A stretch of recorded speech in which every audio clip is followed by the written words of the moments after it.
Imagine a love so consuming, so distorted, it takes something sacred and turns it deadly. In this gripping true crime story, we explore how spiritual devotion twisted into obsession and how admiration for a pastor became the seed of murder.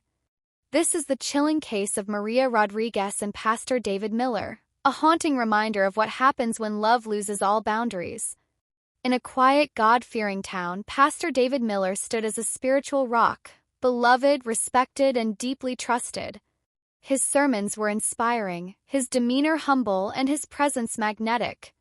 Among his most devoted followers was Maria Rodriguez, a woman whose faith was unwavering and whose loyalty went far beyond the pulpit. Maria was always present: prayer meetings, bake sales, church events. Her hands were always full, her eyes always on Pastor David. To most, it looked like devotion. But for Maria, it was something more. Pastor David wasn't just her spiritual leader, he was her entire world. Soon, whispers began circulating in the congregation. Maria's admiration became difficult to ignore: lingering glances, constant proximity, and an eerie fixation on the pastor's personal life. She would coincidentally show up wherever he went, at grocery stores, coffee shops, even family outings.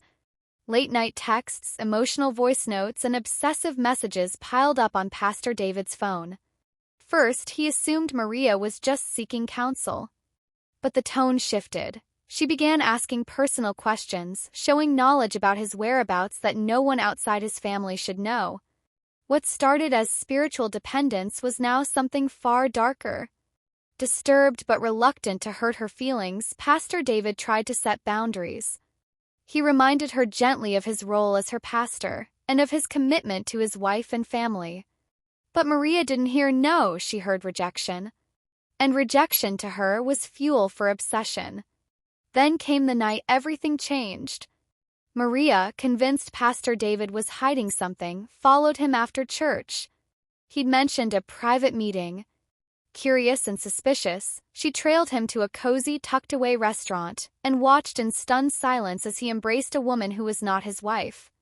The woman laughed, touched his hand, and Maria's world crumbled. It wasn't just jealousy. It was betrayal, not of his wife, but of her. She had given everything to him: her heart, her time, her worship. In her mind, this woman had stolen what was rightfully hers. Fueled by heartbreak and rage, Maria made her move the next morning. She stormed into Pastor David's office, her emotions raw and blazing. "How could you?" she screamed. "After everything I've done for you, for us." Pastor David, startled, tried to calm her. "Maria, please. You misunderstood. There is no us. I've only ever shown you kindness." But those words, meant to clarify, struck like knives.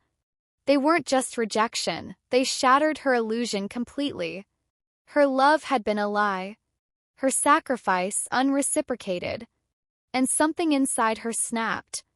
Her eyes scanned the room and landed on a heavy brass cross sitting on his desk, a sacred object now twisted by her fury. In a sudden, uncontrollable wave of anguish, she grabbed it. With a scream ripped from her soul, she struck. Once, twice. The blows weren't calculated. They were an eruption, years of unspoken longing, pain, and rejection released in seconds of blind violence. Pastor David collapsed, lifeless. The room, once filled with the peace of ministry, was now the scene of a tragedy. Cross clattered to the ground. The silence was deafening. Maria stood frozen, breathless, staring at what she had done. The man she had loved, the man she believed God destined for her, now lay still, the victim of a love so twisted it turned fatal. Hours later, inside a sterile interrogation room, Maria broke her silence. "He betrayed me," she whispered. "I gave him everything. He made me believe and then discarded me." Detective Ramirez leaned in gently. "And then you snapped?" Maria nodded, eyes empty. "It all just broke inside me." What followed was a confession soaked in grief and delusion. She spoke of late-night prayers, of fantasized futures with the pastor, of carefully watching his every move. Her love had become her purpose. And when that purpose was denied, her world collapsed. Her trial gripped the nation. In court, the defense painted Maria as a mentally fragile woman, a victim of her own emotional turmoil and unaddressed trauma. Her friends testified about her kindness, her faith, and her slow descent into obsession. But the prosecution saw it differently. They painted Maria as manipulative and dangerously obsessive, a woman who refused to accept rejection and murdered a man who had shown her nothing but compassion. The jury was divided. Was Maria a broken woman undone by unrequited love? Or was she a cold, calculating killer hiding behind faith? In the end, Maria Rodriguez's story wasn't just about a woman who loved too much. It was about what happens when love becomes possession and faith becomes fuel for delusion. So we ask you, was this a tragic mental break or a crime born of unchecked obsession? Drop your thoughts in the comments.